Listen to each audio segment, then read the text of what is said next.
Hello friends, अगर आप GSTR 9 file कर रहे हैं और जीएसटीआर 9 में इनपुट टैक्स क्रेडिट के कॉलम में आपको कंफ्यूजन है कि अगर सामने वाले पर्संस ने उसका जीएसटीआर 1 मार्च 2024 का अगर लेट फाइल कर दिया और यहां पर हमारे जीएसटीआर 2B के अंदर मार्च मंथ का आईटीसी हमको यहां पर शो नहीं हो रहा है और वो आईटीसी अगर हमको अप्रैल मंथ के जीएसटीआर 2B में शो होता है तो उस आईटीसी को हमें जीएसटीआर 9 के अंदर कहां पे शो करना है।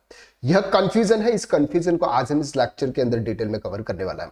सबसे पहले हम यहां पर बात करते हैं कि हम जो जीएसटीआर 3B पे जो आईटीसी लेते हैं, जीएसटीआर 3B में हम जो आईटीसी लेते हैं वो आईटीसी हम जीएसटीआर 2B के हिसाब से लेते हैं।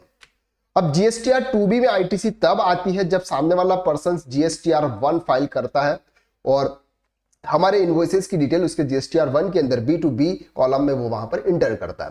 अगर सामने वाले पर्सन्स ने मार्च मंथ का जो रिटर्न था, फॉर एग्जांपल उसको 11 को फाइल करना था या फिर उसको 13 अप्रैल को फाइल करना था, लेकिन उसने 14 के बाद फाइल किया। जब उसने 14 के बाद अगर जीएसटीआर 1 फाइल किया तो हमारे यहां पे जीएसटीआर 2B के अंदर उसका रिफ्लेक्ट नहीं आएगा।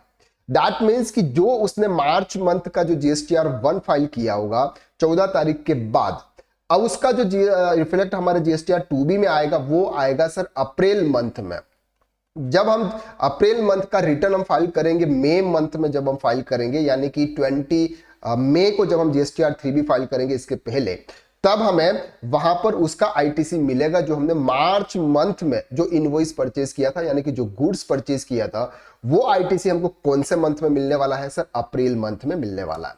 अब आप जीएसटीआर 9 जब फाइल करते हैं, जीएसटीआर 9 के अंदर आपको इस तरह से दो कॉलम्स नजर आता है। एक आता है कि sir ITC as per GSTR 2B, यानी कि आपके जीएसटीआर 2B के हिसाब से आईटीसी कितनी थी, वो आईटीसी जो आप सामने वाले पर्सन ने जीएसटीआर 1 के अंदर फाइल किया और आपके जीएसटीआर 2B को 31 मार्च तक शो हो चुका था और आपने अप्रैल मंथ में जब मार्च मंथ का रिटर्न फाइल किया था उस समय जो आपने आईटीसी अवेल की वो आईटीसी आपकी यहां पर आती है जीएसटीआर 2B में।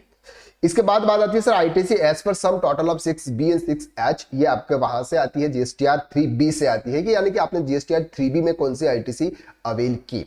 अब सर हमारे पास में ऑप्शंस ये आता है। कंफ्यूजन ये है कि मार्च मंथ की आईटीसी सामने वाले पर्सन्स ने लेट रिटर्न फाइल किया है, लेकिन फाइल तो एक्चुअली उसने मार्च मंथ का रिटर्न अप्रैल में ही फाइल कर दिया था।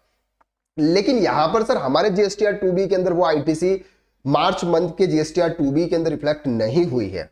वो कब रिफ्लेक्ट होगी सर? आपके अप्रैल मंथ के जीएसटीआर 2B में। तो हम आईटीसी कब लेंगे सर? हम आईटीसी लेंगे सर 24-25 फाइनेंशियल ईयर में लेंगे। अल्टीमेटली यहां पर जो बात आती है, ये बात आती है कि सर आपने आईटीसी कौन से ईयर में ली है। अब वो आईटीसी कौन से ईयर की है यहां पर हमें नहीं देखना, हमें ये सिर्फ ये देखना है कि हमने आईटीसी कौन से ईयर में ली है।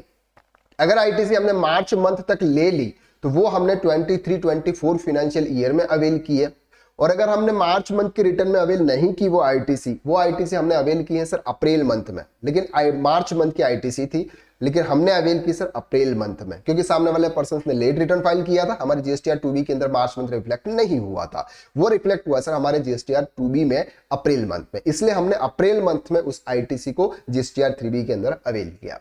अब जीएसटीआर 9 जब आप फाइल कर रहे हैं उस समय वो वाली जो आईटीसी है जो सामने वाले पर्सन्स ने लेट रिटर्न फाइल किया उस वजह से आपको मार्च मंथ में नहीं मिली थी, अप्रैल मंथ में उस आईटीसी को आपको सी कॉलम में ही शो करना होगा, क्योंकि यहां पर उन्होंने स्पष्ट लिखा हुआ है, आप ध्यान से पढ़ो।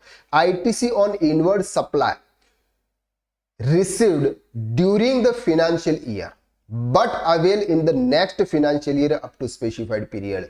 सर आपने रिसीव तो इस फाइनेंशियल ईयर यानी कि 23-24 में की है, लेकिन अवेल कब की? अवेल आपने यहां पर की है सर 24-25 फाइनेंशियल ईयर में, क्योंकि अप्रैल मंथ का अगर हम रिटर्न फाइल कर रहे हैं तो वो रिटर्न आपके 24-25 का है। तो यहां पर आपका ये जो भी कंफ्यूजन था ये कंफ्यूजन आपका यहां भी क्लियर होता है। आपको सी कॉलम में आपको यहां पर शो करना है। अगर आप अकाउंटिंग एंड टैक्सेशन फील्ड में एक्सपर्ट बनना चाहते हैं तो हमारा एक कोर्स है टैक्स कंसल्टेंट कोर्स, यानी कि 350+ आवर्स का कोर्स है, 100% प्रैक्टिकल बेस्ड कोर्स है, लाइफ टाइम वैलिडिटी आपको यहां पर मिलती है। अगर इस कोर्स की बात कर रहे हैं फ्री से 6499 अब यहां पर अगर आपको 3,500 रुपीज में ये कोर्स मिल रहा है 5 इयर्स की वैलिडिटी के साथ में। अगर आप इस कोर्स को ज्वाइन करना चाहते हैं, इस कोर्स की लिंक आपको डिस्क्रिप्शन के अंदर शेयर की हुई है, वहां पर आप क्लिक कीजिए और 3,500 रुपीज में आप as a tax consultant course को परचेज कर सकते हैं। तो आज के वीडियो में बस इतना, नेक्स्ट वीडियो में हम फिर मुलाकात करते हैं, तब तक के लिए थैंक यू सो मच।